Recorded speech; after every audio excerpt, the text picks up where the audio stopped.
The California sun climbed over Marine Corps Base Camp Pendleton at precisely 0545 on a Tuesday morning in late September. The sky was that particular shade of blue that only exists in Southern California, crystalline, infinite, untouched by clouds or smog.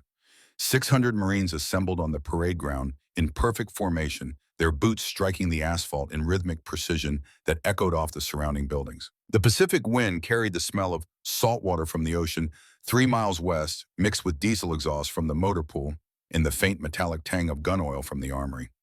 Another morning, another inspection, another day in the vast impersonal machinery of military routine. Captain Sloan Hartley stood in the third row of Echo Company 1st Logistics Battalion, her position carefully chosen to be neither too prominent nor too obscure. 38 years old, 5'7", lean and athletic in the way that came from years of disciplined training rather than casual fitness. Her dark brown hair was pulled back in the regulation bun, not a strand out of place. Her uniform was pressed to razor-sharp creases, her boots polished to a mirror shine that reflected the morning sun. No medals decorated her chest. No ribbons told stories of valor under fire or commendations for excellence. Just the plain captain's bars on her collar and a name tape reading Hartley in block letters. She looked like every other mid-career logistics officer in the United States Marine Corps. Competent, professional, unremarkable, forgettable. Exactly what she wanted. But the Marines around her, young corporals and lance corporals and sergeants who had served with her for months or years, felt something different when Captain Hartley was present. They couldn't name it, couldn't articulate it in words that made sense. But when she walked past them in the hallways, their spines straightened just a fraction more. When she entered a room, conversations quieted just a bit. When she looked at them with those hazel eyes that seemed to see through flesh and bone to something deeper, they felt assessed, measured, evaluated by standards they couldn't comprehend. Some ancient survival instinct buried deep in the human brainstem recognized a predator even when it wore the costume of routine bureaucracy. Sloan ignored their attention with practiced ease. She had spent 3 years perfecting the art of invisibility while standing in plain sight, mastered the skill of blending into institutional beige, become the human equivalent of government-issue furniture, always present, rarely noticed, never questioned. The formation held rigid while the base executive officer, a lieutenant colonel whose name Sloan never bothered to remember, made his daily announcements. Promotions for Marines she didn't know. Policy changes that affected everyone and no one. Deployment schedules for units shipping to Okinawa and Bahrain and other distant corners of the American empire. The white noise of military administration washing over hundreds of bodies standing at attention in the warming California morning. Sloan's mind drifted while her body remained perfectly still. She thought about her apartment 10 miles off base, about Max, her 3-year-old German Shepherd mix, probably chewing on his favorite rope toy while waiting for her return, about the simple ritual that awaited her after duty, the drive home in afternoon traffic, the walk with Max around the neighborhood, the microwave dinner eaten alone while watching mindless television, the beer she would nurse while sitting on her small balcony watching the sun set over distant hills. Simple, safe, predictable, empty. Sloan pushed that thought away before it could take root. Empty was good. Empty meant no one died because of her choices. Empty meant she didn't wake up screaming at 3 in the morning with the names of dead teammates on her lips. Empty meant the nightmares only came 4 times a week instead of 7. That was progress, Dr. Patricia Morrison said during their weekly therapy sessions. That was healing. Sloan wasn't convinced. But she kept going to the appointments every Thursday at 1400 hours, sitting in the beige chair, in the beige office, answering questions about sleep patterns and stress management and coping mechanisms. She never talked about Mosul, never mentioned Damascus, never spoke the names that haunted her dreams. Dr. Morrison knew she was hiding something. The psychiatrist was too smart not to notice the walls Sloan had built around certain subjects. But Morrison was also professional enough not to push. Some wounds ran too deep for talk therapy. Some scars were permanent. A new voice cut through Sloan's thoughts. Deep, commanding, the voice of someone who expected immediate obedience and had never been disappointed. Echo Company will remain in formation. All other units dismissed. Sloan's eyes snapped to the platform at the front of the parade ground. A colonel stood beside the executive officer, a man she didn't recognize. 56 years old, she estimated. Silver hair cut high and tight in the style of career Marines who had joined in the 1980s and never left. Shoulders broad enough to carry the weight of multiple combat deployments. Posture ramrod straight despite the years. His uniform displayed ribbons in neat, precise rows. Bronze Star with V, device for valor. Purple Heart, with two oak leaf clusters indicating three separate wounds. Combat Action Ribbon, Afghanistan Campaign Medal, with 4 service stars. Iraq Campaign Medal, with 3 service stars.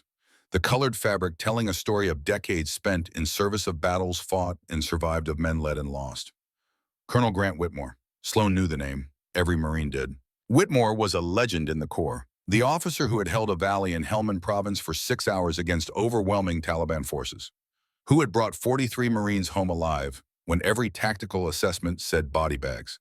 Who had been promoted to colonel at age 46, younger than most of his peers, because generals recognized that some men were born to lead in combat. What was he doing at Camp Pendleton? He was stationed at Camp Lejeune on the East Coast. This was 3,000 miles outside his area of responsibility. The other companies dispersed in organized chaos, Marines heading toward their duty stations for the day's work.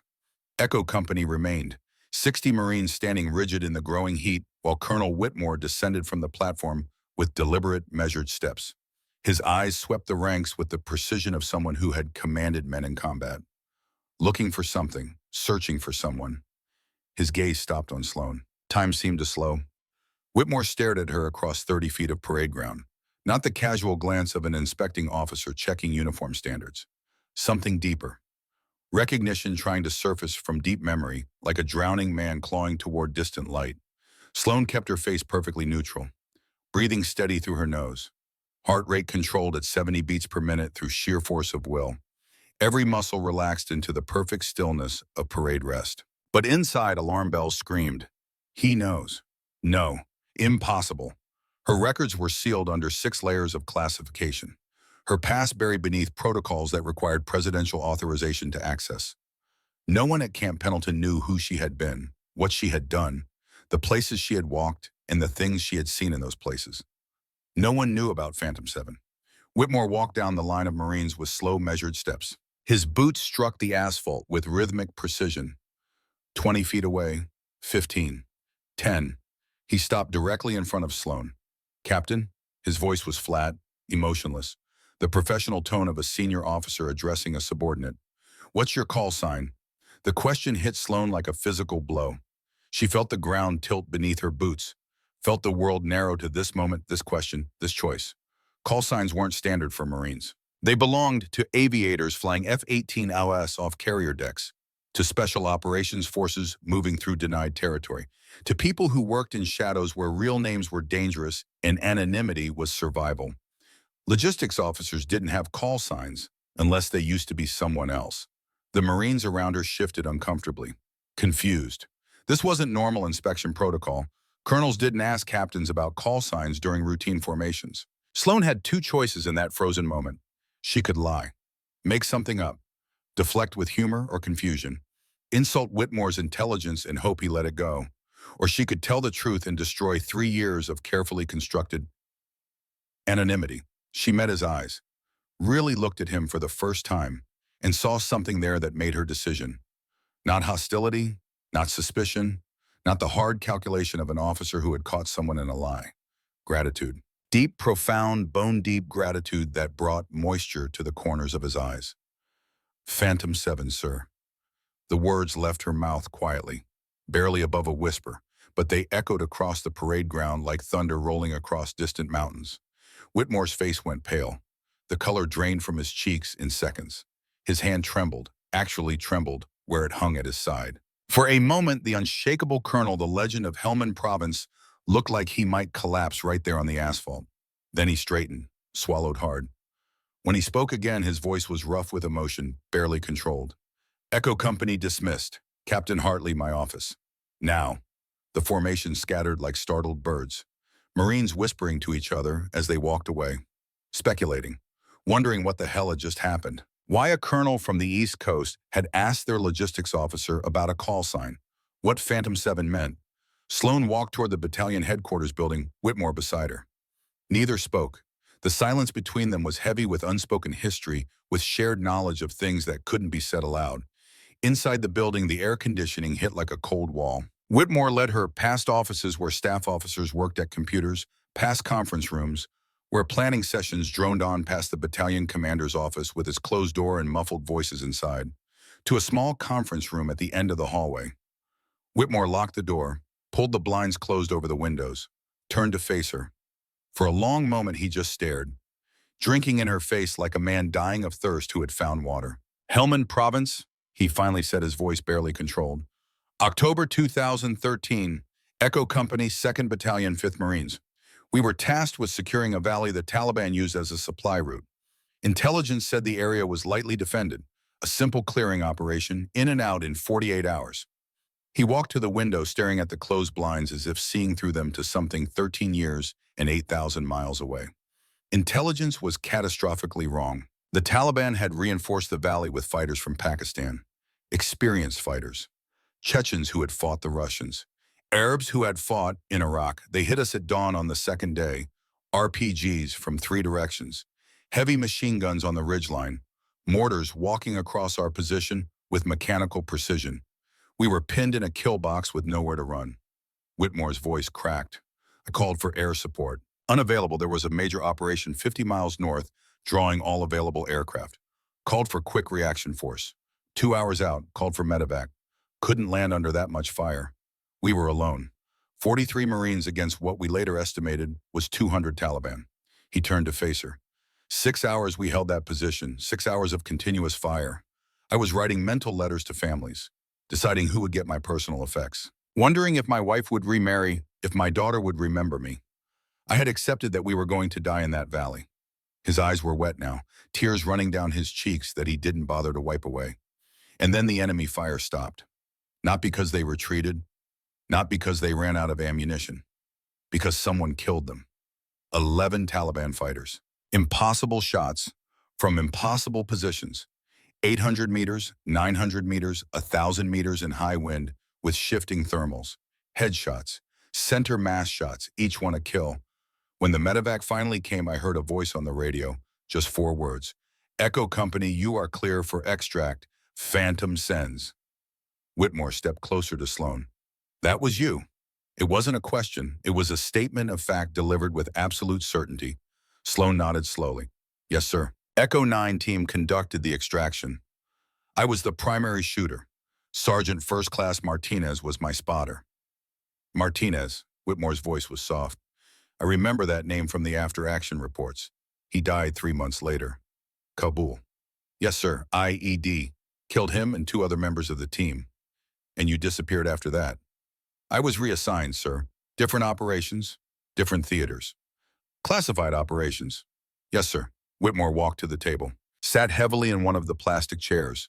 For a moment, he looked every one of his 56 years, looked tired, worn, carrying the weight of all the men he'd led, all the decisions he'd made, all the faces he saw when he closed his eyes at night.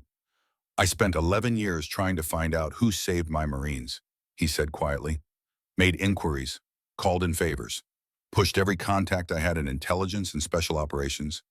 Every door I knocked on got slammed in my face. Every favor I called in hit a classified wall. People with stars on their shoulders told me to drop it, to let it go, that some things were better left unknown.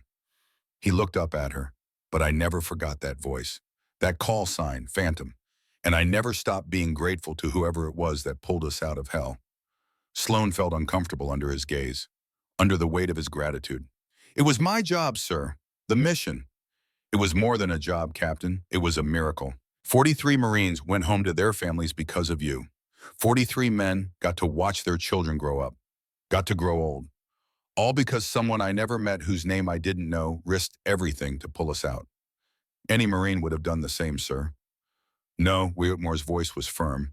Not any Marine, not at those distances, not in those conditions. What you did required skills that maybe a dozen people in the world possess, and you were one of them.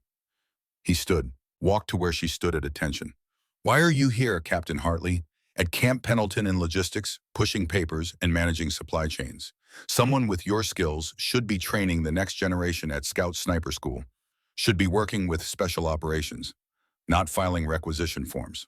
Sloan's jaw tightened. Those skills got people killed, sir. I made choices I can't take back. So I walked away. Found something safe where the worst consequence is delayed supplies and angry motor pool sergeants. You have PTSD. It wasn't a question. Yes, sir. Weekly sessions with Dr. Morrison for 3 years. Navy psychiatrist specializing in combat trauma.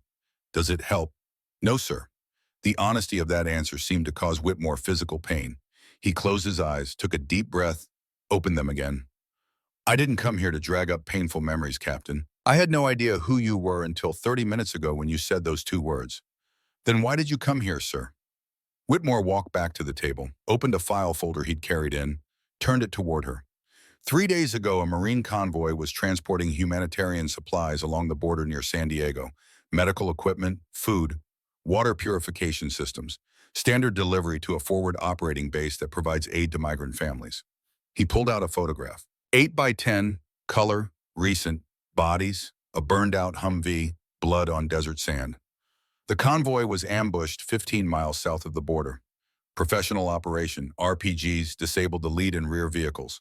Automatic weapons fire from elevated positions, precision timing, military training. It was over in 4 minutes. Whitmore pulled out another photograph. 3 Marines wounded. Sergeant Collins took shrapnel to the legs. He'll recover but won't deploy again. Corporal Diaz suffered a concussion and broken ribs. Lance Corporal Woods has a through-and-through gunshot wound to the shoulder. Another photograph, and one taken. The photograph showed a young man in Marine Corps dress blues. 23, maybe 24 years old. Short dark hair, serious brown eyes, strong jaw, the slight smile of someone trying to look professional for a formal portrait. Lieutenant Declan Kane. Sloan stared at the photograph. Something about the face felt familiar. The set of the jaw, the expression in the eyes. Something that tugged at memory. Lieutenant Kane graduated from the United States Naval Academy 18 months ago. Whitmore continued, top 15% of his class, commissioned as a second lieutenant in the Marine Corps, assigned to 2nd Logistics Battalion. This was his first real deployment. He paused, watched her face carefully. He's the son of Captain Garrett Kane, Marine Scout sniper. Killed in action, Mosul, Iraq, March 2016. The name drove the air from Sloan's lungs like a physical blow. Garrett. The room spun, the walls pressed in. She grabbed the edge of the table to steady herself. Memories flooded back with terrible, perfect clarity. Mosul, the building collapsing, Garrett pushing her through the doorway, the ceiling coming down, the steel beam pinning him, his blood spreading across concrete rubble in dark pools.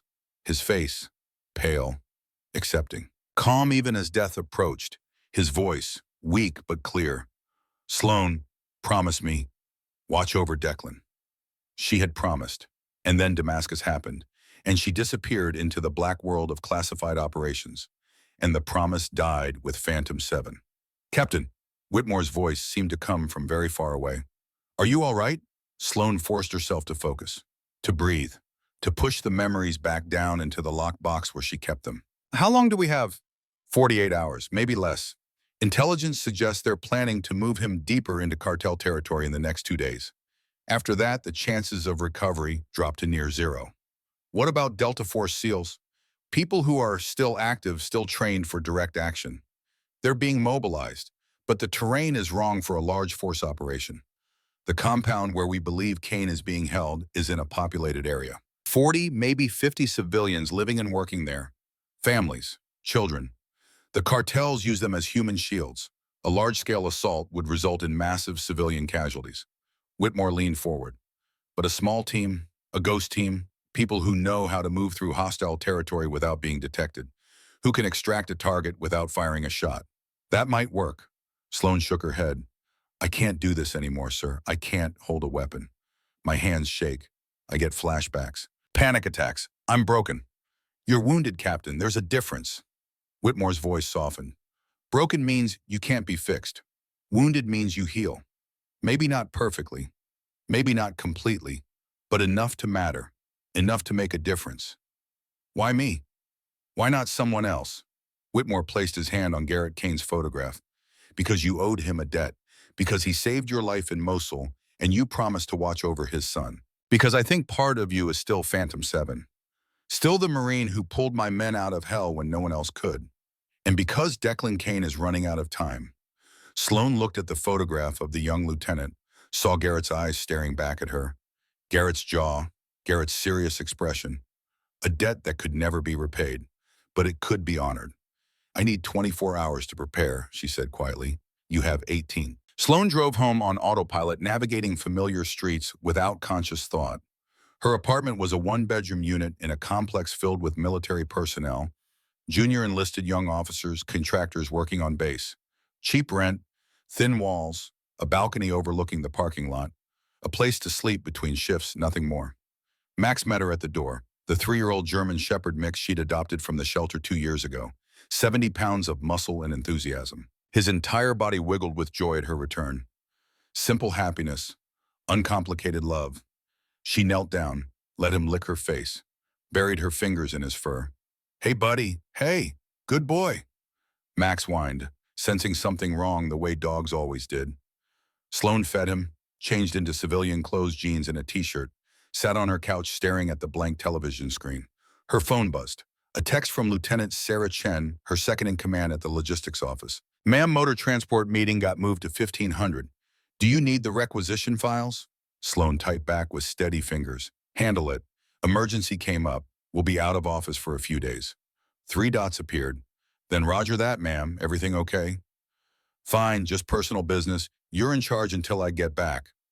"Yes, ma'am." Sloan set the phone down, stood, walked to her bedroom, opened the closet. Pushed past civilian clothes, the jeans and blouses and dresses she wore on the rare occasions she went out, until she found it.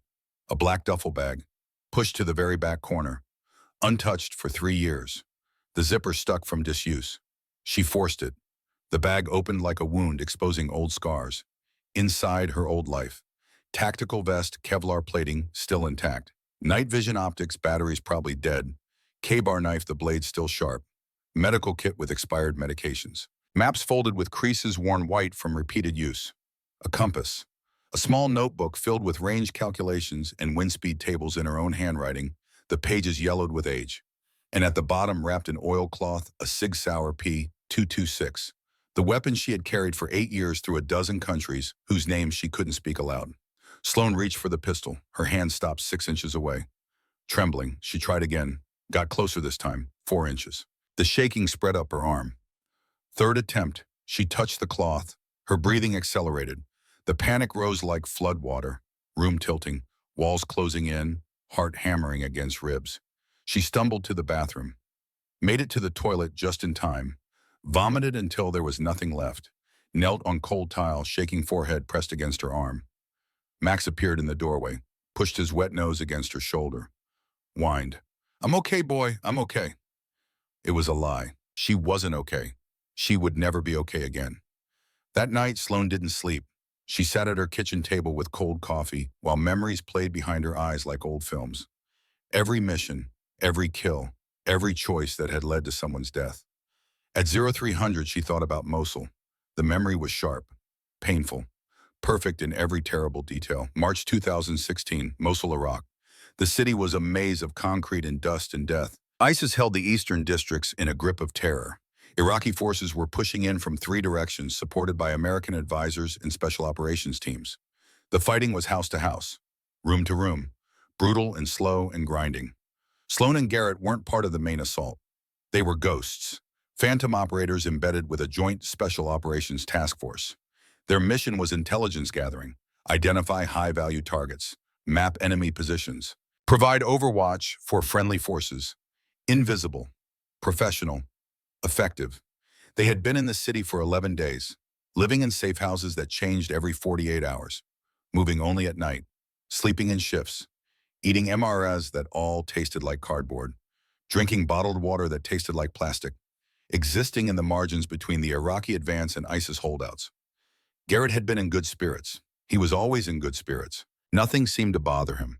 Not the heat, not the danger, not the endless waiting. He had a gift for finding humor in the darkness. "You know what I'm going to do when we get back," he'd said one night, cleaning his rifle in the dark while Sloan studied satellite imagery. "I'm going to eat the biggest cheeseburger I can find. Double meat, bacon, extra cheese, and fries. Real fries, not the freeze-dried bullshit in these MREs." "You say that after every deployment," Sloan had replied without looking up from her laptop. "Yeah, but this time I mean it. And I'm going to see Declan. Kid's probably grown 6 inches since I left. Sophia sends pictures, but it's not the same." Sophia, Garrett's ex-wife. They had divorced 5 years earlier, amicable as those things went. She had remarried a good man, Garrett said. A civil engineer from San Diego. Someone who could be there for Declan in ways a Marine sniper never could. But Garrett still called every week when satellite phones were available, wrote letters, sent care packages, stayed involved in his son's life despite the distance. He's going to Annapolis next year. Garrett had continued, his voice soft with pride. Can you believe it, my kid? Going to the Naval Academy? He could have gone anywhere, had scholarship offers from Stanford, MIT, Princeton. But he wants to serve. Like father, like son. Yeah, Garrett's voice had gone quieter. I just hope he's smarter about it than I was. Hope he finds something that doesn't eat him alive from the inside. Sloan had looked up from the laptop. You regretted the core of the missions? No, never. Garrett had reassembled his rifle with practiced ease, the movements automatic from thousands of repetitions. But I regret what it cost me. The time away, the missed birthdays and baseball games and parent-teacher conferences. Sophia used to say I was married to the job. She was right. You're a good father, Garrett. I try, but trying and succeeding are different things. They had lapsed into comfortable silence, the kind that came from working together for years, trusting each other with their lives. The mission had gone catastrophically wrong on day 12. Their intelligence target had moved to a new location, a 3-story building in the contested zone between Iraqi and ISIS forces. Heavy enemy presence. But the target was worth it, a logistics coordinator for ISIS, someone who knew supply routes and weapons caches and the locations of other high-value personnel. The plan was observation only. Set up overwatch position, document who came and went, collect intelligence, extract after 72 hours of surveillance. Simple, routine, low risk. They had infiltrated at 0200, moving through alleys choked with rubble, past buildings reduced to skeletal frames by artillery, silent as shadows. Garrett on point using hand signals, Sloan covering their rear rifle up scanning for threats. The overwatch position was the top floor of a half-destroyed apartment building. Good sight lines into the target building. Multiple egress routes. Solid cover from concrete walls. Perfect. They had been in position for 6 hours when the ISIS patrol found them. Not the target building, their building. 4 fighters, searching room to room, looking for snipers or forward observers or coalition special operations forces. Garrett and Sloan had seconds to decide. Engage or evade. Engaging meant noise, gunfire. Noise meant more enemies. More enemies meant mission failure, possible capture, torture, execution on camera. Evading meant leaving their gear, moving fast, hoping they could slip away before the fighters reached the top floor. They chose evasion, almost made it. They were on the stairs, moving down as quietly as possible when the explosion hit. Not artillery, not an airstrike, an improvised explosive device planted in the stairwell, triggered by pressure plate or tripwire. It didn't matter which. The blast threw Sloan against the wall. Her ears rang, her vision blurred. She tasted blood, couldn't tell if it was hers or someone else's. When her senses returned, she was on her back. Concrete dust choked the air. Rebar jutted from the walls like broken bones. The ceiling sagged dangerously, ready to collapse at any moment. And Garrett was pulling her to her feet. Move, buildings coming down. They ran, stumbled down stairs that shifted under their weight. Garrett half carrying her when her legs wouldn't work properly. Made it to the 2nd floor. The ceiling collapsed.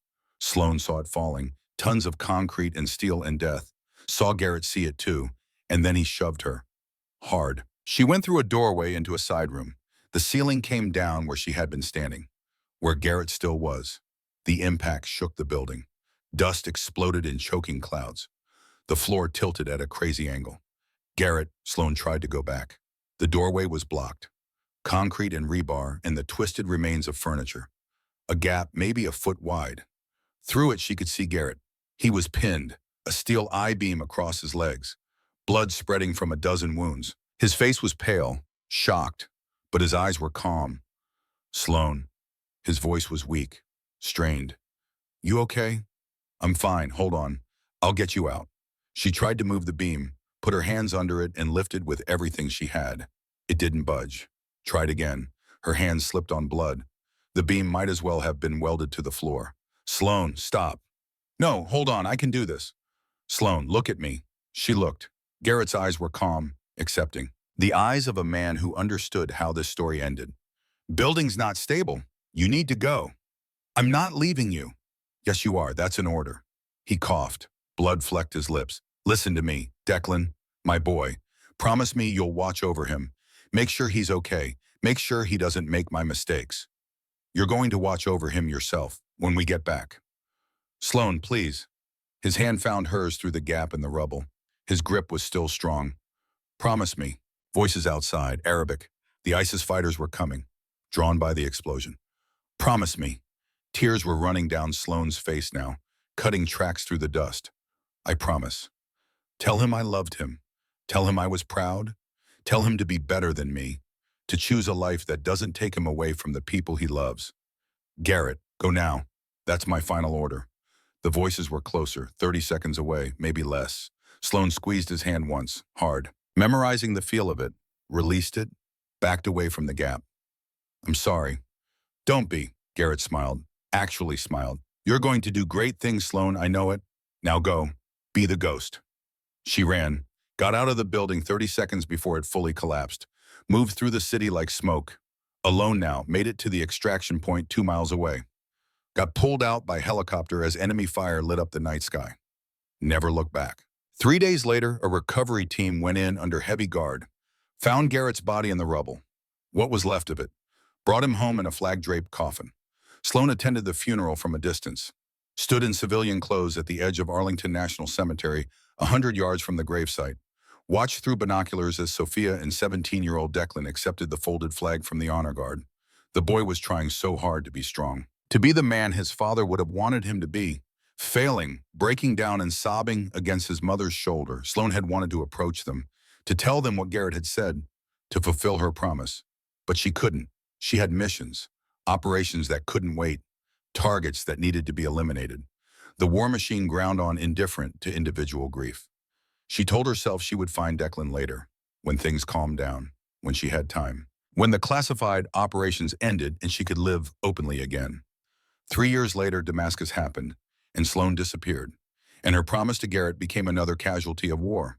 Morning came. Sloan was still sitting at the kitchen table. The coffee had gone cold hours ago. Max was asleep at her feet, occasionally twitching as he chased dream rabbits. Her phone buzzed, a text from Whitmore. Briefing at 1400, bring your gear. Sloan stared at the message for a long moment. She thought about Declan Kane, 23 years old, his whole life ahead of him, held in some compound south of the border. Probably terrified, probably wondering if anyone was coming for him. And she thought about Garrett, about the promise made in Mosul dust 8 years ago. She thought about the woman she used to be, Phantom 7, the ghost who slipped through enemy territory like smoke. Who could put a bullet through a target's eye at 800 meters in high wind? Who had never failed a mission? That woman was dead.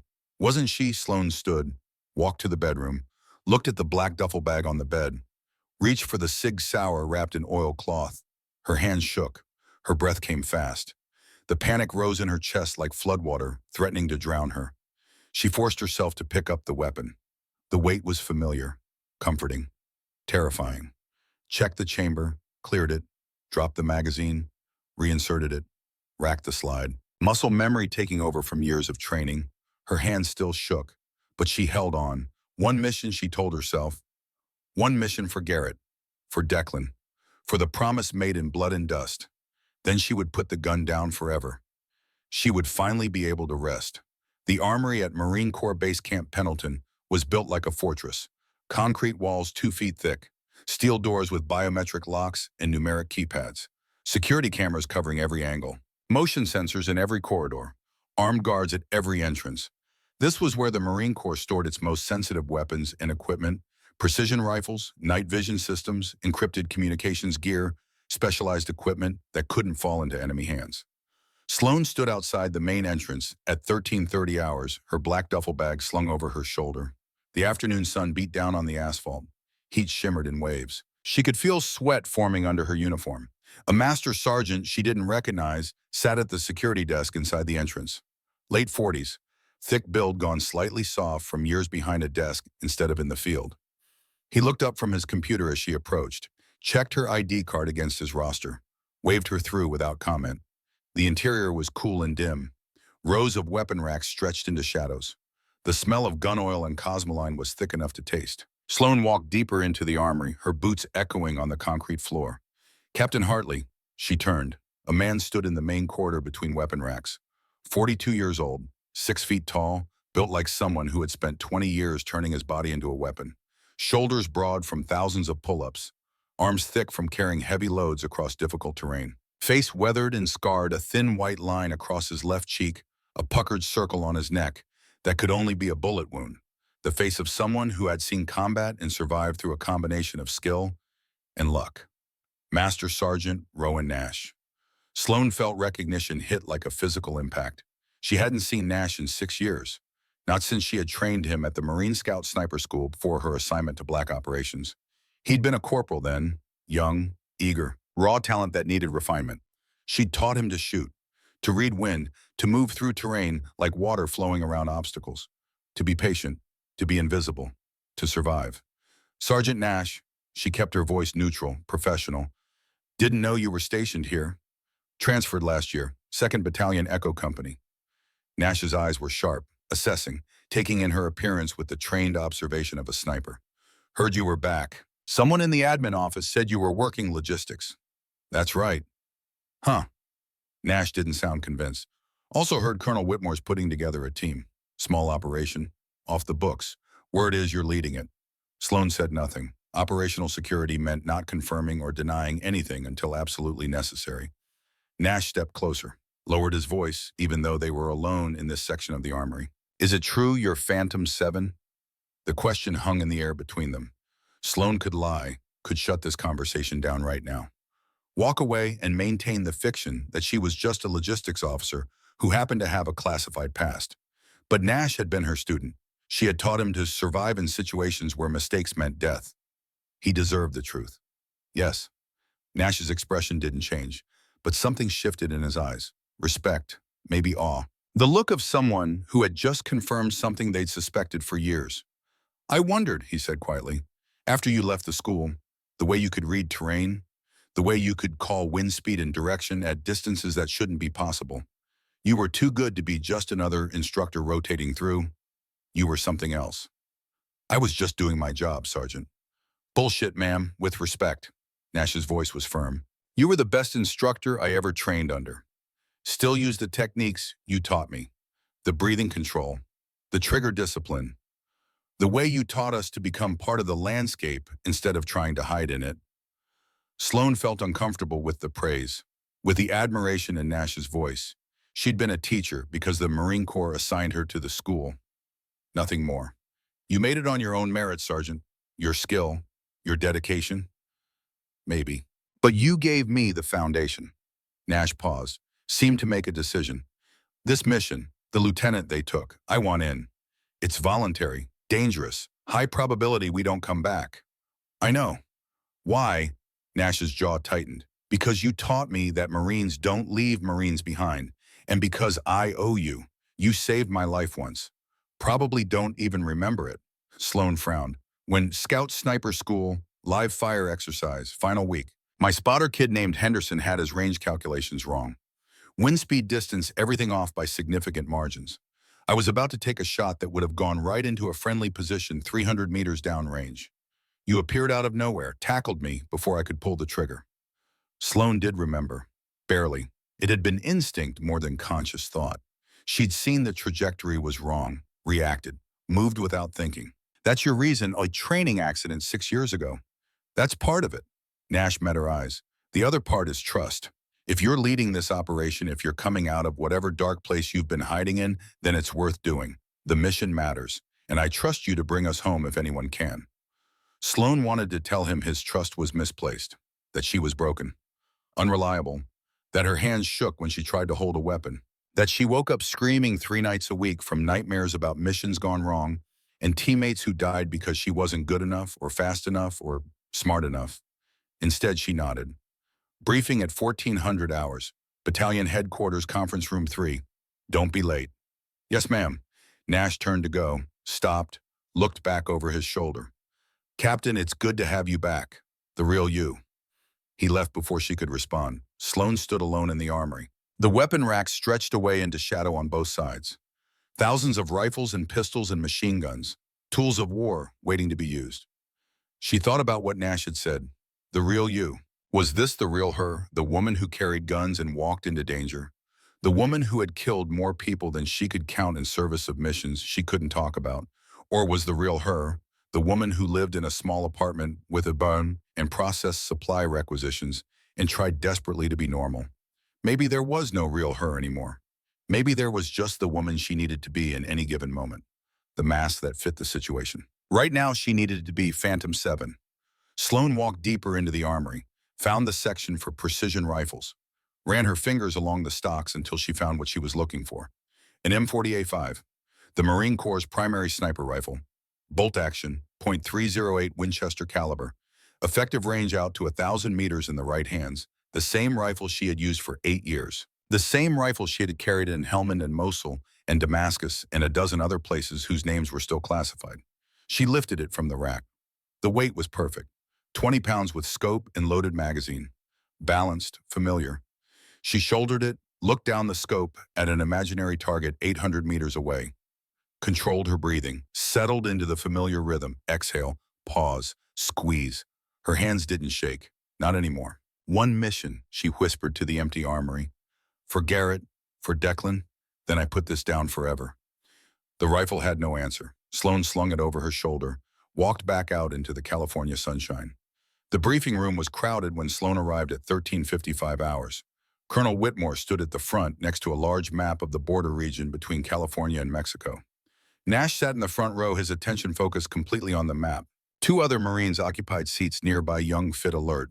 Both wore the quiet confidence of Special Operations personnel. Delta Force probably, or Marine Special Operations Command. Sloan took a seat in the back row, set her duffel on the floor beside her. The M40A5 leaned against her chair, its presence both comforting and terrifying. Whitmore saw her, nodded once, a small gesture of acknowledgement and approval. At exactly 1400 hours, he began. Gentlemen, Captain, thank you for being here. Before we start, understand that everything discussed in this room is classified, secret, and above. You will not speak of this mission to anyone outside this room. Not to your friends, not to your families, not to your chaplains, not to anyone. Clear murmurs of yes, sir, from around the room. Good. Whitmore pointed to the map behind him. 3 days ago, at approximately 11:30 local time, a Marine convoy was transporting humanitarian supplies along Route 94 near the border. The convoy consisted of 3 vehicles, 2 Humvees, and 1 cargo truck. 8 Marines total. They were en route to Forward Operating Base Sentinel, which provides medical and humanitarian aid to migrant families in the border region. He clicked a remote. A satellite image appeared on the screen behind him. Desert terrain, a road cutting through it. Black scorch marks where vehicles had burned. The convoy was ambushed at this location, 35 miles south of San Diego, just across the Mexican border. The attack was professional, coordinated, military precision. RPGs disabled the lead and rear vehicles within seconds. Automatic weapons fire from elevated positions. The engagement lasted approximately 4 minutes. Another click. Photographs of wounded Marines in hospital beds. 3 wounded, all expected to recover. Sergeant Collins has severe shrapnel wounds to both legs. Corporal Diaz suffered a concussion and multiple broken ribs. Lance Corporal Woods took a through-and-through gunshot wound to the left shoulder. Another click. The photograph of Lieutenant Declan Kane in dress blues.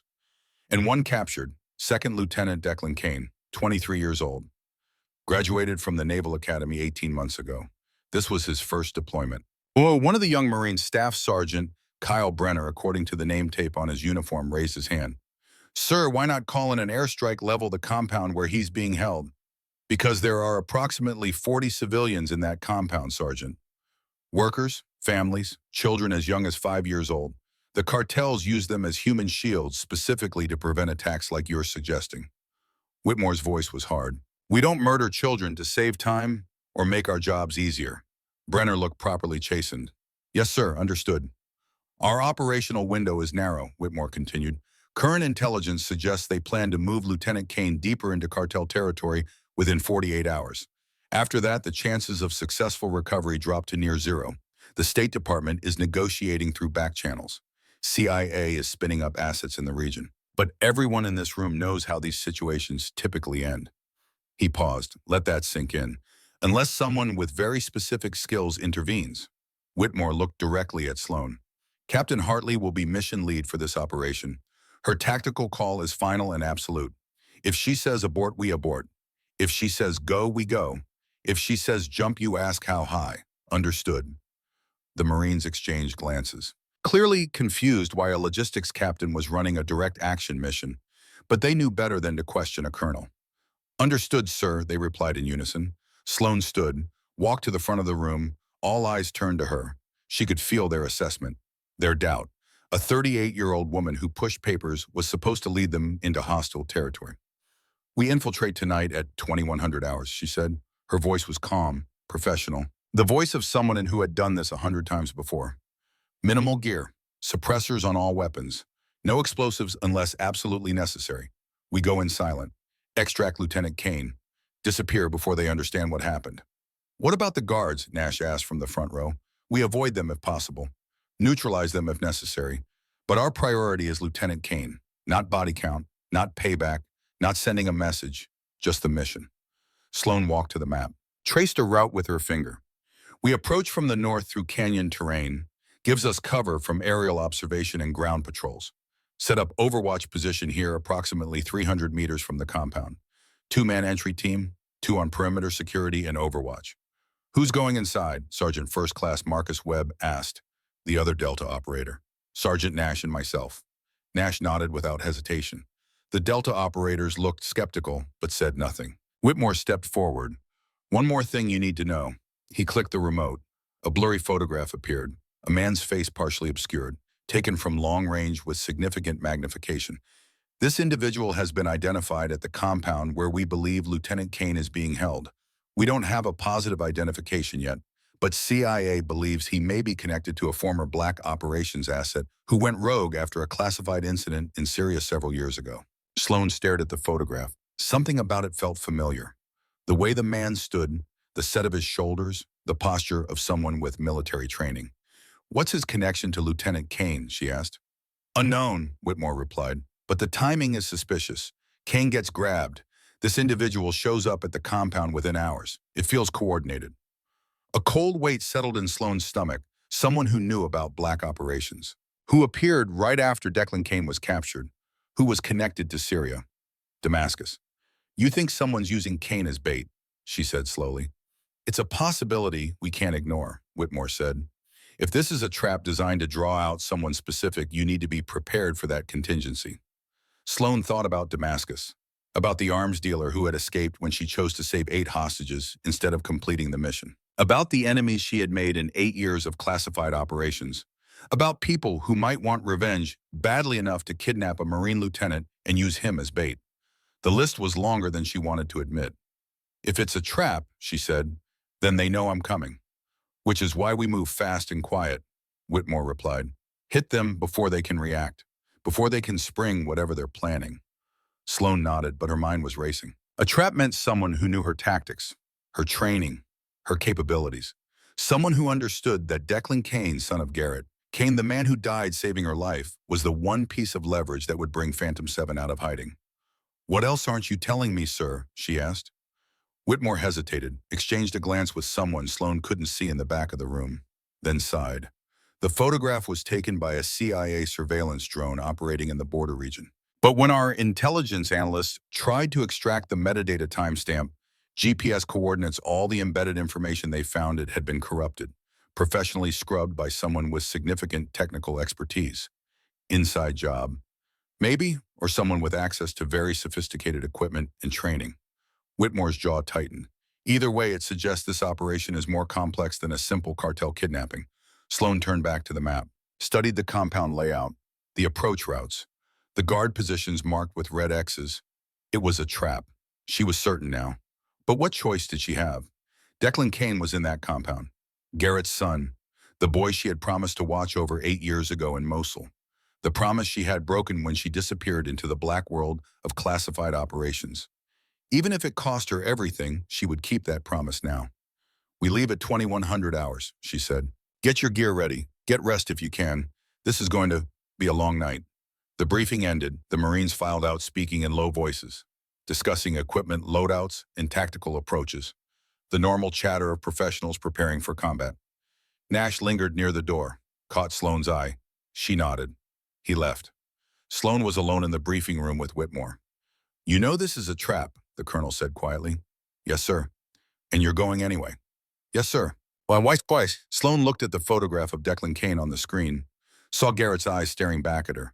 "Because I made a promise to a good man who died saving my life. Because I owe a debt that can never be repaid.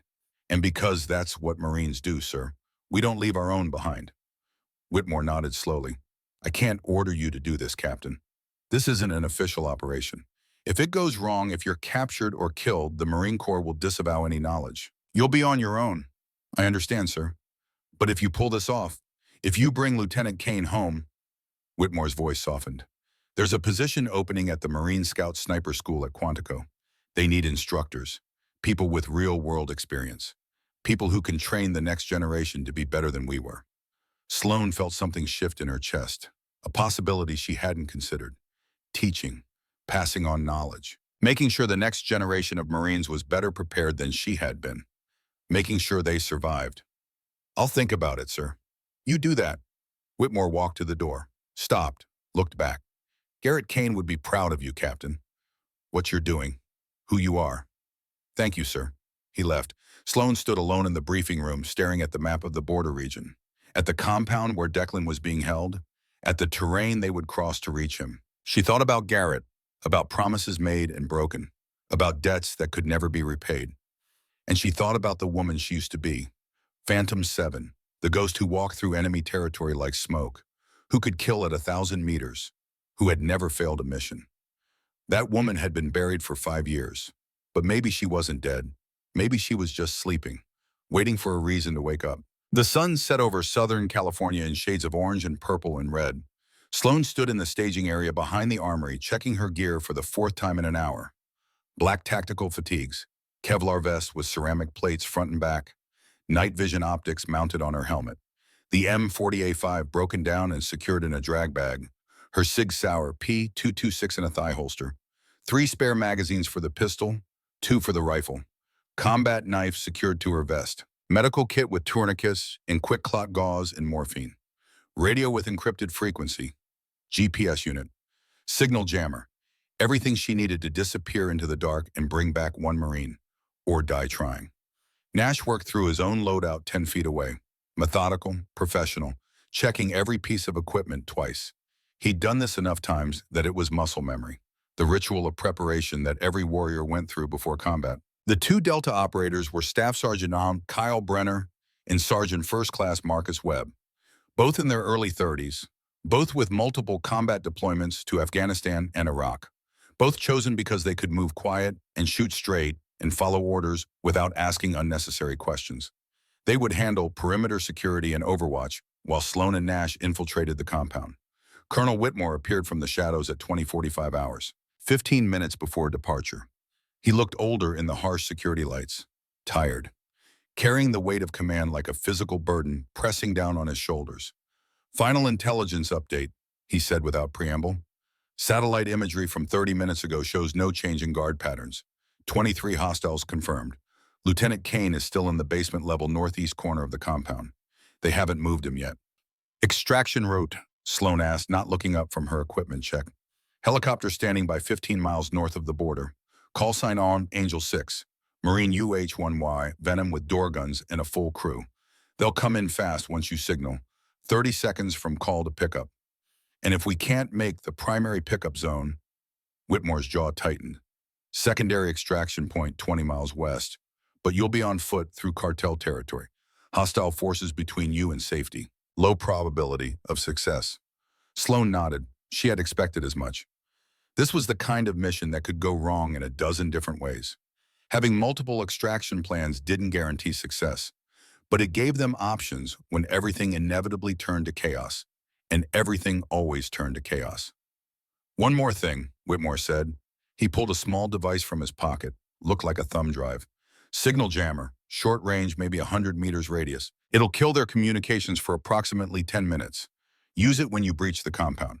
Sloan took the device, clipping it to her vest. "What about our communications?" "Different frequency, military-grade encryption. You'll be fine." Whitmore paused, seemed to struggle with something.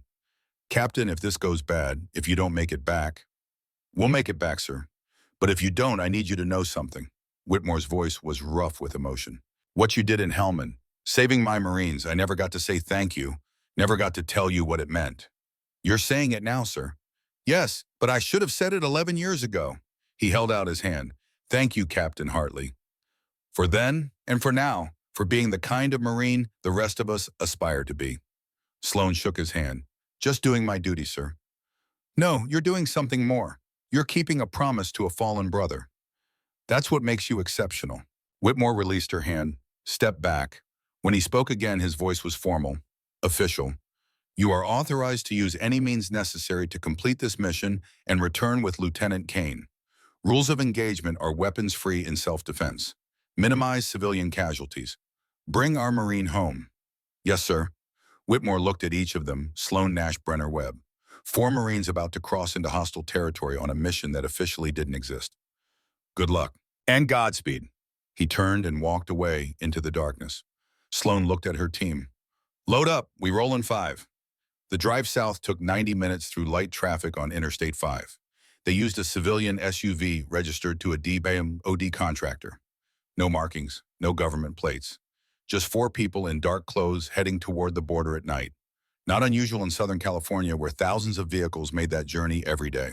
They parked at a rest area 10 miles from the border, transferred their gear to a battered pickup truck that looked like it belonged to a ranch hand or construction worker. Dusty, dented, forgettable. Brenner drove. Webb rode shotgun, his rifle hidden under a blanket. Sloan and Nash lay flat in the truck bed under a tarp surrounded by their gear. Beneath the tarp, Sloan's world narrowed to the sound of tires on asphalt and the smell of gun oil and the weight of the rifle pressing against her chest.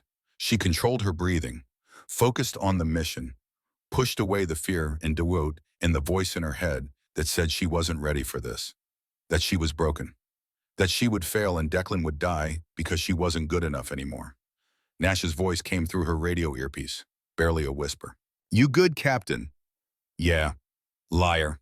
Despite everything, Sloan almost smiled. Nash knew her too well, had trained under her long enough to recognize when she was struggling. You scared? She asked. Terrified. Good. Fear keeps you sharp. That's what you told me first day at sniper school, Nash said quietly. Said anyone who isn't scared before combat is either stupid or insane. That fear is your body's way of preparing for the fight. Still true, Gren. The truck slowed. Turned onto a dirt road. The ride became rougher as they left pavement behind. Sloan felt every rut and rock through the truck bed. They drove for another 20 minutes into the desert, then stopped. Brenner's voice on the radio. We're here. Canyon approach. 2 miles to target on foot. Sloan threw off the tarp, sat up. The night air was cool and dry.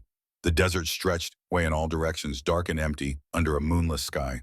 Perfect conditions for ghosts. She climbed out of the truck bed. Nash followed. They pulled their gear from the cargo area, rifles, packs, night vision, everything they needed, and disappear into the darkness and bring back 1 Marine. Brenner and Webb were already scanning the terrain with night vision goggles, looking for threats, finding none. Just empty desert and stars. Let's move, Sloan said quietly. They walked into the desert in single file, Sloan on point using her night vision to navigate. Nash 5 meters behind her, Brenner and Webb covering their rear, moving in tactical silence, communicating only through hand signals. The canyon opened before them like a wound in the earth, 100 feet deep, carved by ancient rivers that had dried up millennia ago. Narrow in places, wide enough for vehicles and others. Perfect terrain for an approach. The high walls blocked sight lines and provided cover. The sandy bottom muffled footsteps. Sloan moved like water flowing around obstacles, never making a sound. Her night vision turned the world into shades of green, the canyon walls sharp and clear, every rock and bush standing out in artificial clarity. Behind her, Nash matched her pace exactly. His breathing was controlled, steady. He had learned well. They covered 2 miles in 40 minutes. Not fast, but speed wasn't the objective. Silence was. Invisibility was. The compound appeared on Sloan's thermal scope as a cluster of heat signatures. Buildings, vehicles, and people. Lots of people. She raised a fist. The team stopped, instantly freezing in place like statues. Hand signals. Overwatch, here. Nash moved up beside her. Together they low-crawled to the ridge overlooking the compound, staying below the skyline to avoid silhouetting themselves against the stars. Below them, maybe 300 meters away, the cartel facility sprawled across a flat section of desert. Concrete walls 10 feet high, topped with razor wire. Guard towers at each corner manned by armed sentries. Floodlights illuminating the perimeter. Heavy steel gates at the entrance. Inside the walls, 4 buildings. A large warehouse. Living quarters. A garage with several vehicles visible. And a smaller structure that had to be the holding cells where Declan was being kept. Sloan counted guards. 12 visible on the walls and towers. Probably another 10 to 15 inside the buildings. Well armed, she could see assault rifles even at this distance. Professional enough to be dangerous, but sloppy enough to be vulnerable. She studied the basement building where intelligence said Declan was being held. 2 guards at the entrance. Lights visible through small windows near ground level. She couldn't see inside, but Whitmore's satellite imagery had been clear. Declan was there. She had to trust that intelligence. Nash tapped her shoulder. Pointed. Vehicle approaching from the south. Headlights cutting through the darkness. Moving fast. Sloan tracked it through her rifle scope. A black SUV. Expensive. Not the kind of vehicle cartel foot soldiers drove. This was transportation for someone important. The SUV stopped at the main gate. Guards opened it immediately. No questions, no search, just instant deference. The vehicle drove straight to the basement building, stopped directly in front. A man got out. Even at 300 meters, even through the green glow of night vision, Sloan recognized something about the way he moved. The economical grace of someone who had spent years training for combat. The confident posture of someone who knew he was dangerous and didn't need to prove it. The man spoke to the guards at the entrance. They actually saluted. Military-style salutes, not casual waves. Then he walked into the building and disappeared. Sloan's blood went cold. This wasn't a random cartel operation. This was planned, coordinated, personal. She keyed her radio. "Whitmore, you there?" Static for a moment. Then the colonel's voice. "Here, Captain. Status. That photo you showed us, the man at the compound. I need everything you have on him right now. Stand by." 60 seconds crawled past. Sloan kept her scope on the basement building. Watching, waiting. Her mind racing through possibilities. Through enemies made over 8 years of black operations. Through people who might want revenge badly enough to orchestrate this. Whitmore came back on the radio. CIA just confirmed positive identification through facial recognition. Vance Maddox, former Marine Corps, Special Operations. Went dark in 2019 after a classified incident in Syria. Damascus. Damascus. The mission that had broken her. The choice that still woke her at 3 in the morning. "What else?" Sloan demanded, her voice tight. "He's been linked to arms dealing operations in Central America. Freelance military contractor working for various cartel organizations. High-level security work." Whitmore paused. "Captain, if Maddox is at that compound, this whole thing is a setup." "I know. Abort mission, pull your team out. We'll find another way." Sloan looked at the basement building where Declan Kane was being held. Garrett's son. The promise she had made 8 years ago. "Negative, sir. We're too close. If we abort now, they'll move him. We'll never get another chance." "Captain, that's a direct order. Pull out." Sloan reached down to her radio, switched it off. Nash stared at her. "Did you just—" "Colonel has his mission," Sloan said quietly. "We have ours." "This is insane." "Probably. We could all die." "Very possible." But then Sloan's radio crackled to life, even though she'd turned it off. Whitmore's voice, urgent and clear. "Captain, do not acknowledge this transmission. Someone is listening to our frequency. You have a leak. Repeat, you have a leak in your team. One of your Marines is compromised." Sloan went rigid, looked at Nash, then turned to look at Brenner and Webb 50 meters behind them, setting up their overwatch position. One of them was feeding information to Maddox. Sloan's mind raced through the implications in microseconds. A mole in her team. Someone feeding intelligence to Maddox. Someone who had compromised the entire operation before it even began. She switched to hand signals only, no more radio communication. If someone was listening, she wouldn't give them anything else to work with. She signaled Nash, compromised. Radio silence. Trust no one.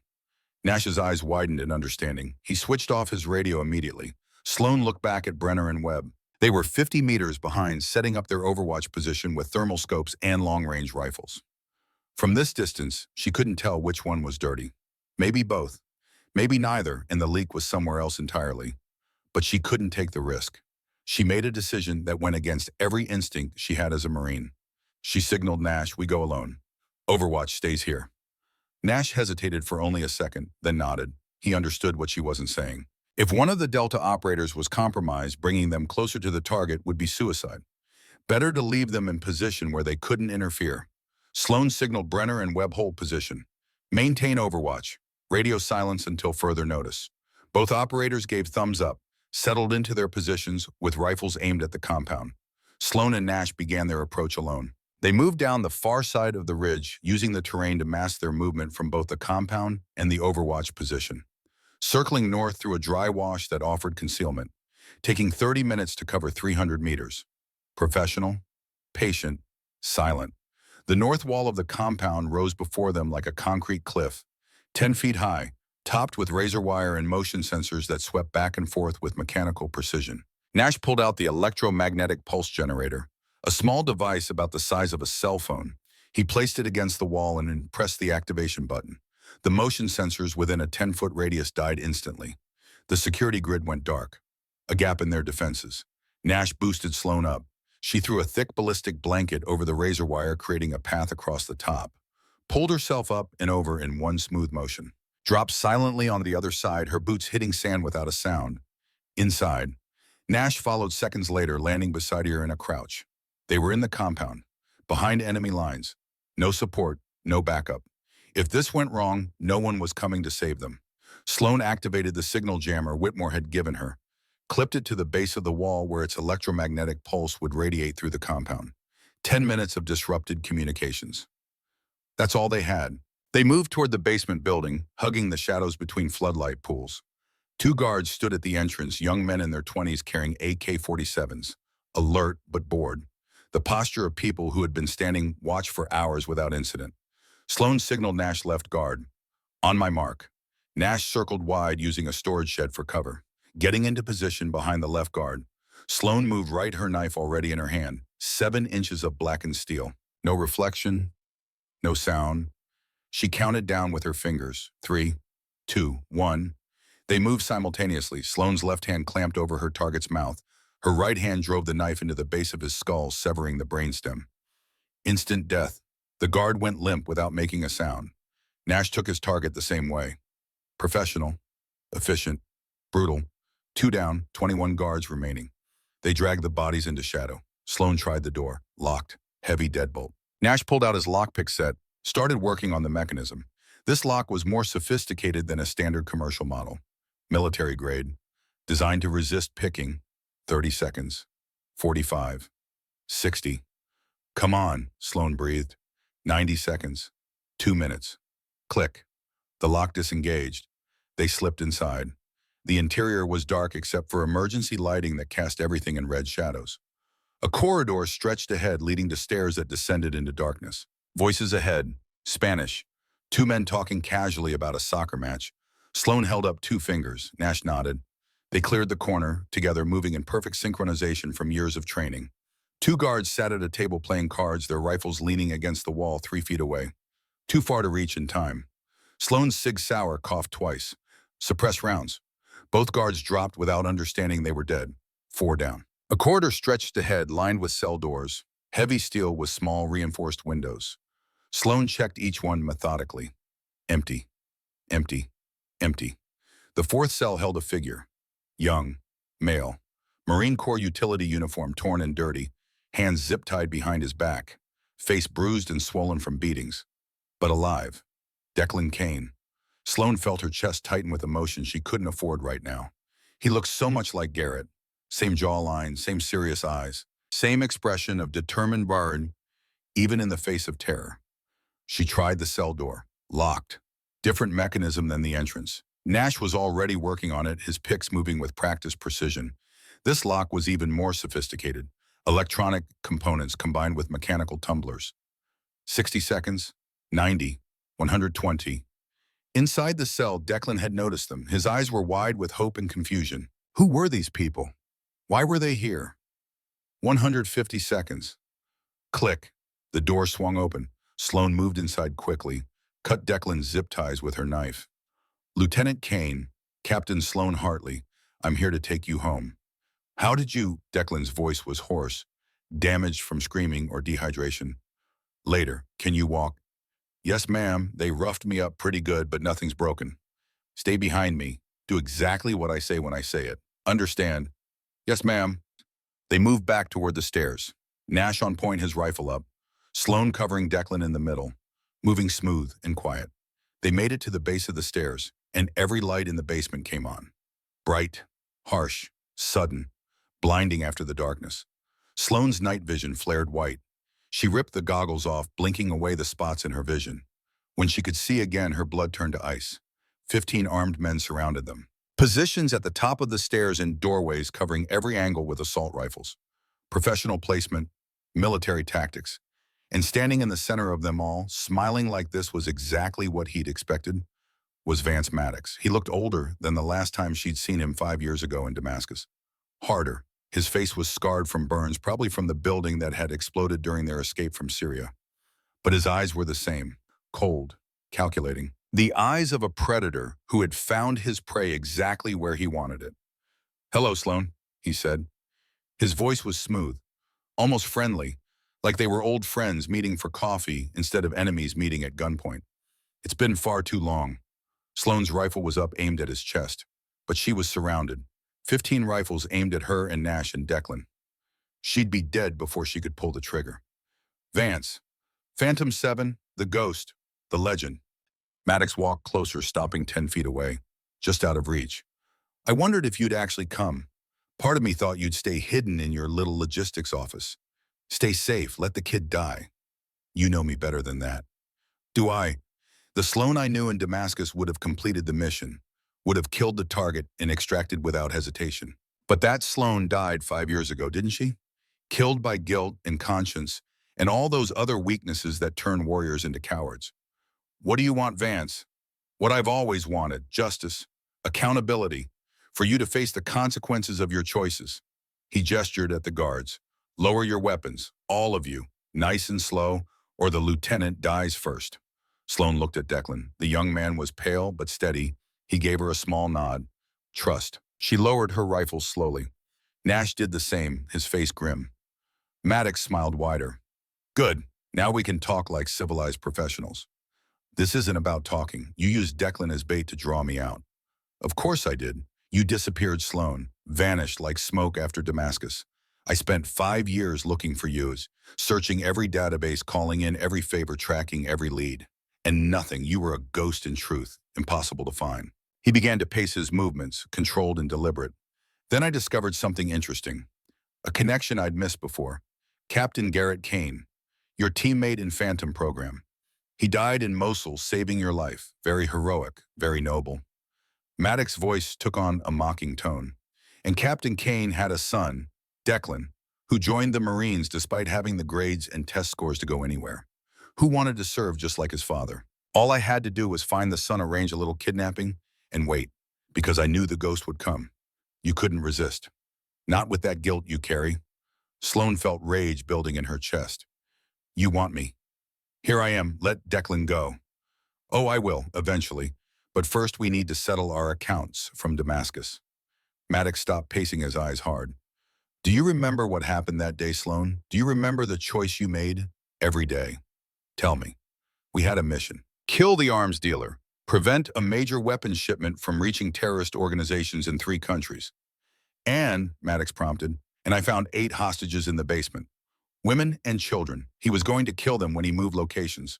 So I saved them instead of completing the mission."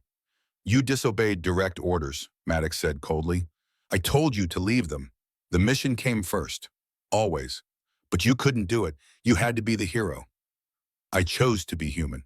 And 47 people died because of your humanity." Maddox's voice rose with anger. "The arms dealer escaped, sold weapons to 3 different groups. Those weapons were used in attacks across the Middle East. 47 innocent people blown apart because you saved 8. Sloan's hands clenched into fists. "I made a choice. Save people I could see and touch, or complete a mission based on intelligence that might be wrong. The intelligence was correct, and now 47 families will never see their loved ones again. Their blood is on your hands." "And the Phantom program," Sloan shot back. "What happened to that?" Maddox's face darkened. "Shut down. Disbanded. CIA buried it so deep it might as well have never existed. Because your failure in Damascus was too public, too embarrassing, too many questions that couldn't be answered. So they killed the program, killed my career, killed everything I'd built." So you became an arms dealer yourself, exactly what we were supposed to stop. I became what the world needed, someone who understands that hard choices keep people safe, someone who doesn't flinch. Maddox pulled out a radio, keyed it. Kill the Overwatch team. No. Gunfire erupted outside. Distant, multiple weapons, the sharp crack of rifle fire mixing with the deeper boom of something larger. Brenner and Webb, Sloane's blood ran cold. Those were her Marines under her command. She'd left them out there thinking they might be compromised, and now they were dying. The gunfire stopped. Silence. Maddox smiled. Did you really think I wouldn't see them? I've been watching your operations since you left Camp Pendleton. I know every move you made, every plan you had. I've been 3 steps ahead of you the entire time. Nash's face was pale. Those were his brothers out there, his fellow Marines. Now, Maddox said, raising his rifle to aim directly at Declan's head, you have 60 seconds to decide. Drop everything. Surrender completely. Submit to justice for your crimes in Damascus. Or the lieutenant dies, and it's one more death on your conscience. Sloane's mind raced. She was outgunned, outmanned, trapped in a basement with no exit and no support. But she still had advantages Maddox didn't know about. The signal jammer was still active, which meant his communications with the rest of the compound were disrupted. These 15 men were all he had in this room, and Vance Maddox was talking, monologuing, trying to justify himself, which meant he was stalling, waiting for something, which meant he didn't have complete control of the situation. She looked at Nash, caught his eye, tapped her finger against her thigh in Morse code. 3 quick taps. Execute. Nash's eyes widened in understanding. His hand moved slowly toward a flashbang grenade on his vest. Sloane turned back to Maddox. You win. I surrender. I know. She started to reach for her knife, moving slowly as if to drop it. Then everything happened at once. The lights went out. Complete darkness. Not emergency lighting, not dim red glow. Total blackness. Brenner and Webb weren't dead. They'd cut the power to the entire compound. Sloane grabbed Declan and threw him behind cover. Drew her Sig Sauer, fired blind toward where she'd last seen Maddox. 3 shots, 4, 5. Someone screamed in pain. Nash's flashbang detonated. Blinding light, deafening sound. Even Sloane, who'd been expecting it, was momentarily disoriented. The guards opened fire. Muzzle flashes lit the darkness like strobe lights. Bullets sparked off concrete walls. Sloane fired at the flashes, controlled pairs. 2 shots at each position. More screams. Nash's rifle barked. Short controlled bursts from his M4. The emergency lights kicked on. Red, dim, but enough to see. 8 guards down. 7 still standing but panicked. Firing wildly. No discipline. No training showing through the fear. Maddox was gone, disappeared into the chaos. Sloane dropped 2 more guards with headshots. Nash got another. Brenner and Webb appeared at the top of the stairs, their rifles singing death. The last 4 guards broke, ran, scattered like rats from light. Move. Sloane hauled Declan to his feet. Go, go, go. They ran up the stairs, out of the basement, into the compound. Chaos everywhere, alarms blaring, more guards pouring out of the barracks. 20, 30, too many to fight. Webb threw a smoke grenade. Gray fog billowed, creating concealment. They ran through the smoke. Sloane in the lead, navigating by memory and instinct. Nash and Declan behind her. Brenner and Webb covering the rear with disciplined fire. The north wall, their entry point. Sloane boosted Declan over first, then Nash. Brenner went next. Webb was last. He pulled himself up halfway over the wall. A burst of gunfire caught him. 3 rounds stitched across his lower back. Brenner grabbed his partner's arm, pulled him over. They both landed hard on the far side. Sloane dropped beside Webb. Blood was spreading fast. Gut shots. Maybe kidney. Bad. Can you move? Yeah. Webb's voice was tight with pain but steady. I can move. Let's go. Brenner got under Webb's arm, half carrying him. They ran into the desert. Gunfire chased them. Rounds kicking up sand. Too close. Too many. Sloane triggered her radio. Angel 6, emergency extraction. Grid November 734. Hot LZ. Say again, hot LZ. Static. Then rotor wash. The helicopter appeared from the north. Fast and low. A Marine UH-1Y Venom door guns already firing. Suppressing fire raked the compound walls. Guards ducked for cover. The helo landed hard 30 feet away. Crew chief hanging out the door, waving frantically. They ran. Final sprint. 15 feet. 10. 5. Hands grabbed Sloan, pulled her aboard. Declan next, Nash, Brenner dragging Webb. Everyone in. Go, go, go. The helicopter lifted, banked hard left, rounds pinged off the fuselage. One punched through the floor between Sloan's feet, and then they were away, racing north toward the border. Leaving the compound and the gunfire and Vance Maddox behind, Sloan collapsed against the bulkhead. Her shoulder was on fire. She looked down, blood soaking her uniform. She'd been hit, didn't even remember when. The crew chief was there immediately, cutting away her vest, applying pressure. Hang on, Captain. We'll have you at medical in 10 minutes. Sloan turned her head, found Declan.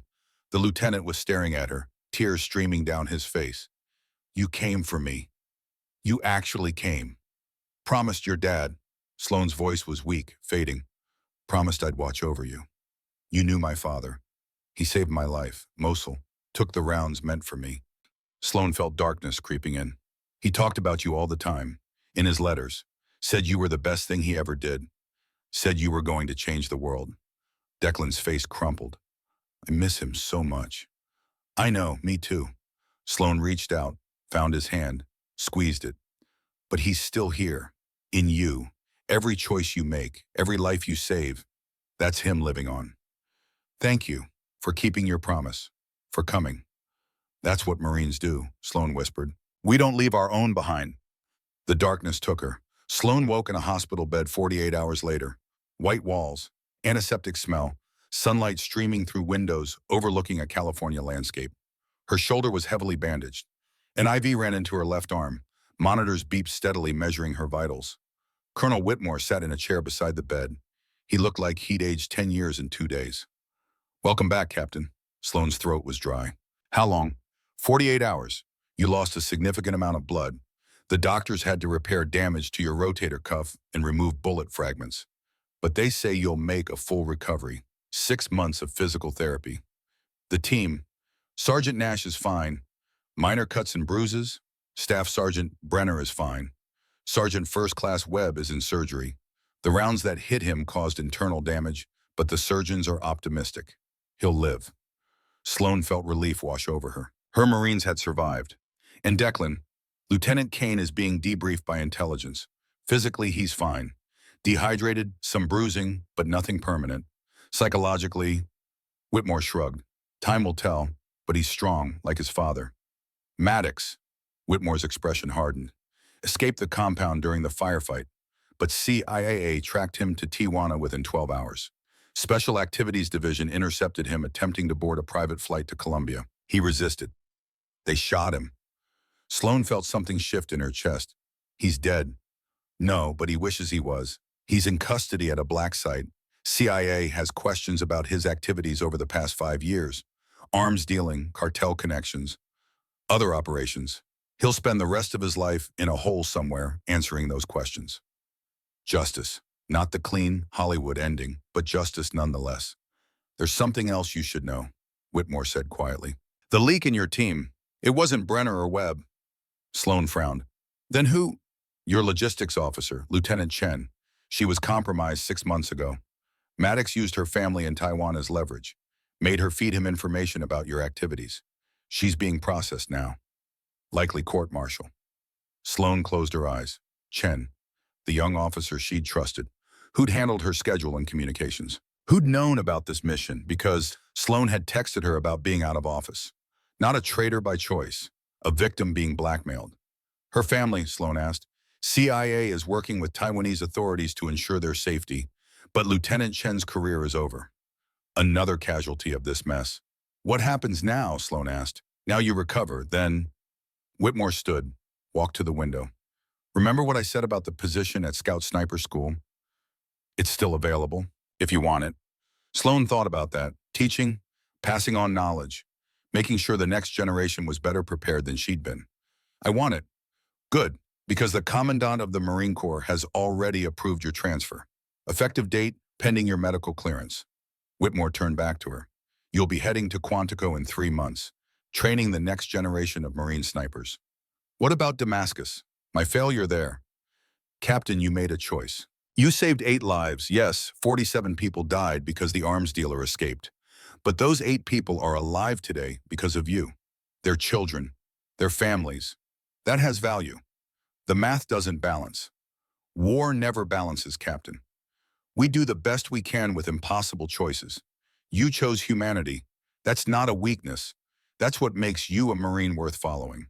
Whitmore walked to the door, stopped. Garrett Kane would be proud of you, what you did, who you are. Never forget that. He left. Sloan lay in the hospital bed watching sunlight move across the floor as the hours passed, thinking about Garrett, about Declan, about the promise she'd finally kept, about the woman she'd been and the woman she was becoming. Phantom 7 was dead, but Captain Sloan Hartley was very much alive, and her work was just beginning. 6 months later, Sloan stood on the firing range at Marine Corps Base Quantico, Virginia. 24 students were lined up behind shooting positions, all Marine Scout sniper candidates, all eager, nervous, ready to prove themselves. Listen up, Sloan's voice carried across the range with command authority. Precision shooting isn't about talent or natural ability. It's about discipline, about reading wind and compensating for temperature and barometric pressure, about knowing your weapon like you know your own heartbeat. She picked up an M40A5, the same rifle she'd carried for 8 years through a dozen countries, the same rifle that had saved her life and taken countless others. This weapon can put a round through a target's eye at 800 meters, in the right hands, with the right training and thousands of hours of practice. But it's not magic. It's mathematics and muscle memory and dedication. Sloan chambered a round, took a shooting position. The students watched intently. Breathing control, trigger discipline, follow through. Every element has to be perfect. She exhaled slowly, settled into the familiar rhythm, squeezed the trigger. The rifle barked. 800 meters downrange, the target's center ring exploded. Perfect shot. The students looked impressed, intimidated, exactly what she wanted. A young corporal raised her hand. "Ma'am, is it true you were Phantom 7? Sloan lowered the rifle, looked at the woman, early 20s, Hispanic, bright, intelligent eyes, reminded Sloan of herself at that age. That was another lifetime, Corporal. A different mission, different rules. But the skills are the same, right? What you learned then is what you're teaching us now. Sloan considered the question carefully. Yes and no, the techniques are the same. The fundamentals don't change. But the purpose is different. I was trained to operate alone, to complete missions regardless of pawn, to be invisible. She gestured at the students. You're being trained to be professionals, to work as a team, to bring your Marines home alive. That's more important than any individual legend or reputation. Master Sergeant Rowan Nash appeared from the rear of the range. He'd been assigned to Quantico as her assistant instructor, teaching alongside the person who taught him. Captain Range Master needs your signature on the new curriculum, the Hartley Method Protocols. Named after me, Sloan said dryly. How embarrassing. Nash grinned. It's not about you, ma'am. It's about giving the next generation better tools than we had. Better training, better chances of survival. Fair point. She turned back to the students. Sergeant Nash will run you through fundamental breathing exercises. I expect 500 rounds downrange before end of day. No shortcuts, no rushing. Perfect practice makes perfect performance. A chorus of "Yes, ma'am" echoed across the range. Sloan walked toward the range office. Nash fell in step beside her. You ever think about going back, he asked quietly, to operations every single day? But you don't. No, because this matters more. Every student who graduates from this school, every Marine who learns to shoot straight and think clearly and bring their people home. That's the mission that counts now. Garrett Kane would approve. Sloan smiled. Yeah, I think he would. They walked in comfortable silence. The sound of rifle fire echoed across the range. Young voices calling adjustments and wind speeds. The patient work of building the next generation of warriors. A private appeared jogging toward them. Ma'am, you have a visitor. Says it's important. Who? First Lieutenant Declan Kane, ma'am. Sloan's heart lifted. Send him to my office. I'll be there in 5. The private saluted and ran off. Nash raised an eyebrow. What's that about? No idea. But knowing Declan, it's probably something that will make my life complicated. Declan was waiting in her office when she arrived, standing at attention even though she'd told him a dozen times to relax when they were alone. He looked good, healthy. The bruises from his captivity long healed. He'd been promoted to first lieutenant 3 months ago, leading his own platoon in 2nd Battalion. Lieutenant Kane, Sloan said formally, then smiled. Or should I just call you Declan, like I've been telling you to for 6 months? He grinned. Garrett's grin. Declan works, ma'am. I mean Sloan. What brings you to Quantico? Your unit's stationed at Lejeune. I got accepted to the Infantry Officer Course Advanced program. 6 months of training right here. Tactics, leadership, urban combat. He paused. I was hoping you could give me some off-the-books instruction, things they don't teach in the official curriculum. Sloan studied him, saw Garrett in every line of his face. The determination, the integrity, the desire to serve something larger than himself. I think that can be arranged. One condition. Anything. You have to promise me something, that you'll be smart about your career, that you won't let the Marine Corps consume you the way it consumed your father, that you'll find balance, have a life outside the uniform. Declan's eyes grew wet. He said the same thing. In his last letter before Mosul, said he wished he'd spent more time with Mom and me, less time chasing the next deployment. He loved you more than anything in this world. Never doubt that. I don't, especially not after, Declan's voice caught, after you kept your promise to him, after you risked everything to bring me home. That's what family does. And like it or not, you're family now. You're Garrett's son, which makes you my responsibility. My privilege to help. They shook hands, a compact between teacher and student, between the woman who'd served with Garrett and the son he'd left behind. Come on, Sloan said. Let me introduce you to my students. Then we'll go get coffee and you can tell me about this advanced course you're taking. They walked out of the office together, into the Virginia sunshine, toward the range where young Marines were learning to shoot and survive. That evening, Sloan sat on her apartment balcony watching the sunset. Max at her feet, older now, but still loyal. A beer in her hand that she sipped slowly. Her phone buzzed. Email from Whitmore. Subject recognition. Captain Hartley, the Commandant has approved formal integration of the Hartley method into all Marine Corps sniper training. Your techniques will be taught at every school to every scout sniper candidate. You've changed how we prepare our warriors for combat. The Marine Corps is grateful. I am grateful. Well done. Whitmore. Sloan read it twice, then set the phone down. The Hartley method. Her name attached to training protocols that would help Marines survive. Come home to their families. Not Phantom 7, not the ghost, not the legend, just her name, attached to something that would save lives. She thought about Damascus, about the 47 people who died because the arms dealer escaped. That guilt would never completely fade. Those faces would always be with her. But now maybe the scales balanced a little. Every Marine who learned her techniques, every sniper who made it home because of training she'd developed, every life saved, it didn't erase Damascus, but it honored the lessons learned there, turned tragedy into something constructive. Max whined, pushed his head under her hand.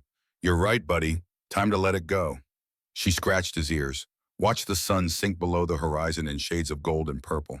Thought about Garrett one last time. I kept my promise. Declan is safe. He's strong. He's going to do incredible things. And I'm going to make sure he has the tools to survive and thrive. The wind picked up, carrying the scent of pine trees and distant rain. For just a moment, Sloan could have sworn she heard Garrett's voice on the wind. I know. Thank you, Sloan, for everything, for keeping your word, for being the Marine I always knew you were. She smiled. You're welcome, old friend. Rest easy. I've got the watch now. The sun disappeared. Stars emerged one by one in the darkening sky. Sloan finished her beer, stood, went inside to prepare for tomorrow's lessons. 24 students waiting to be trained, to be molded into warriors who could survive the darkness and bring their people home. That was her mission now. Not operations, not black sites, not classified missions that would never be acknowledged. Just teaching, passing knowledge, building the next generation, making sure they were better than she had been, making sure they survived. Phantom 7 was dead and buried, but Captain Sloan Hartley was very much alive, and her work had just begun. The legacy she would leave wasn't in kills or missions or legends whispered in dark places. It was in the Marines she trained, the lives she saved by proxy, the knowledge passed down through generations. That was worth more than any medal or commendation. That was immortality, and it was enough, more than enough. It was everything.